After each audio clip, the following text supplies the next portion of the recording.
What's up everyone? Welcome to this week's weekly Amrap. Today we have a very important topic, one that comes up all the time for us. What is it, Mike? The topic is it still CrossFit if there's no barbell?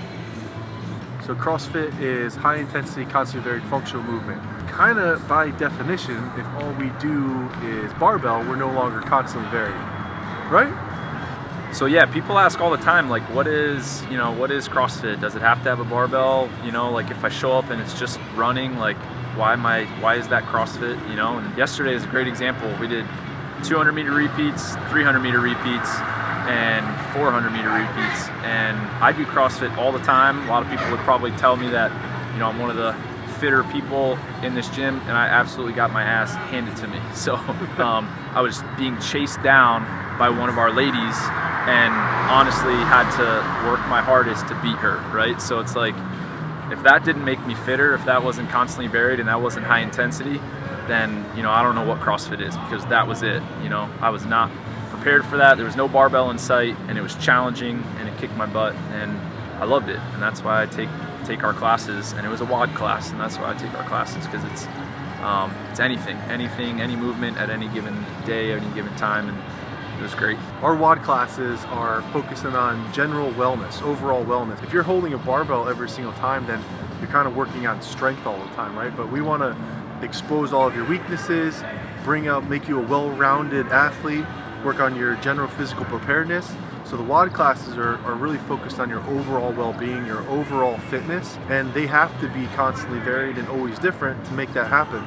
Because if you just keep doing the same movements, the same singular movements, the same barbell movements, the same Olympic movements, then you're just going to get better at those, and your weaknesses will stay there.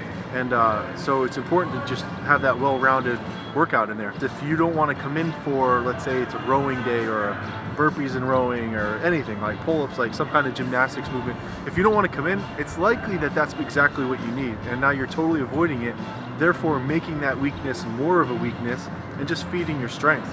It's kind of like when we see people come in for open gym, they like to do barbell or something like that, and all they do is barbell. It's just clear as day as a coach that they need to work on their endurance or work on their flexibility or their core or any of those weaknesses that are there, but instead they're just working on barbell. For those of our members here that are diehard CrossFit people and they want to do CrossFit until the day that they die, if you look back at the CrossFit Regional, which was in May, basically the second step of going to the CrossFit Games, it's a 3-day competition, and there were 6 events and 0 barbells, all dumbbells, all body weight, and some cardio stuff, some running and some biking. So, you know, you could easily look at that and say, man, that's not CrossFit. What are they doing? It tested strength, it tested, you know, aerobic capacity, it tested gymnastics, it tested everything that CrossFit is supposed to test, but they didn't have any barbells. I thought it was awesome, and you really saw the cream kind of rise to the top in terms of who was actually the fittest, and then you saw a big giant amount of people that were only doing barbell all the time, and they weren't